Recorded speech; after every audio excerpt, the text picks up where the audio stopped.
To begin, we're going to trace this circle with pencil for the baby's face.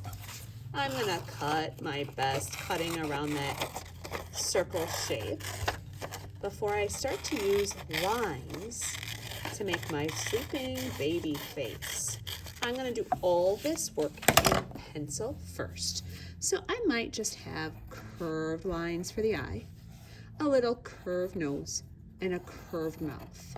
If you want to make it fancier than that, you can. You could put eyelashes on your baby. You could give your baby a bigger smile, lips, hair. All that work is in pencil first. Then I'm going to use my Sharpie to outline it. When I'm done with my Sharpie, I am going to go back to my pencil.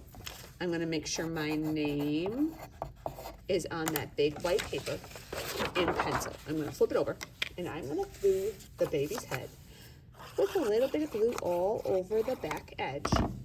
I'm going to glue that head towards the top of my paper. Now, starting with our pencil, we're going to make a big rainbow line for a pillow around our baby's head. To get ready for all those quilt shapes, we're going to stretch that rainbow line to the sides because this quilt's going to be so big it goes right off our paper edge. Now, our job is to divide this big paper into more shapes for our quilt. So our lines are either going to start on a pencil line and go off the paper, or they might start on a pencil line and end on a pencil line. If you notice, what I just did is I made one big shape over here, another one around here too, and this one made 3. I'm going to try to split my paper up into 10 shapes. So I have 3. I start on a line and end on a page. Now I've made 4 shapes. My lines could be a little wavy. 5, 6. I'm looking for big shapes I can split up. I'm going to make this one 7, 8, 9. This one's kind of big. I'm going to split that one up 10. Sometimes when kids do this work, they just get so focused on all these shapes that they end up with hundreds of tiny little shapes. We want about 10 big shapes in pencil before we outline with our marker again. So if we can pretend that I have outlined all of these lines with Sharpie, my next job is to paint. We are going to use cake temperas today to paint. Your cake temperas are dry. We need to add water to make them work. So by getting our brush a little wet, we're going to rub on that color.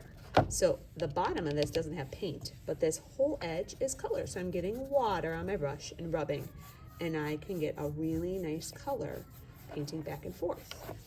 When I start to see my paper through my paint, that means my paintbrush is thirsty. I need more paint. I'm gonna get it wet. I'm gonna rub back and forth. Wet, rub, back and forth. Today, you're gonna wanna paint all those shapes of your quilt. And if you want, you can also paint the pillow. And if you want, you can even paint around the pillow if you have time. I'm gonna save those for the very end. I'm worried about filling this shape up, making my paint look nice and filled in, and then I can start on my next shape.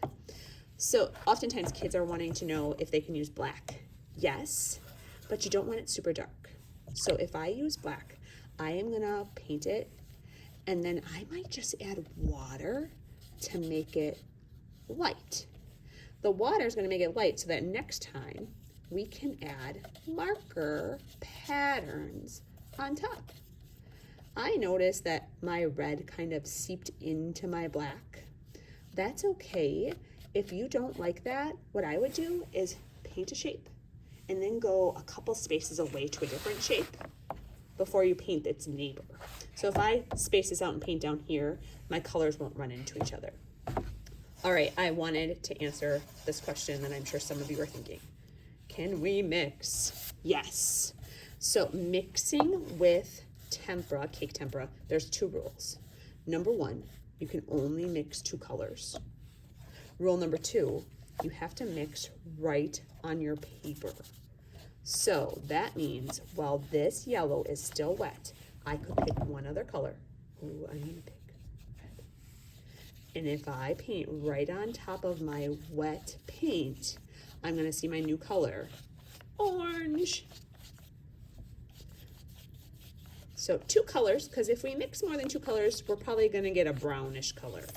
So you can experiment mixing any 2 colors you want. I'm gonna show you my favorite color. A little bit of red.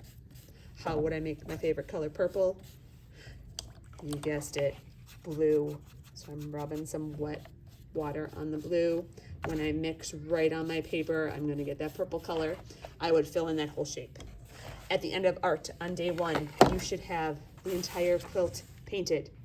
A choice to paint the white pillow, a choice to paint around the pillow. They go in the drying rack when you're all done.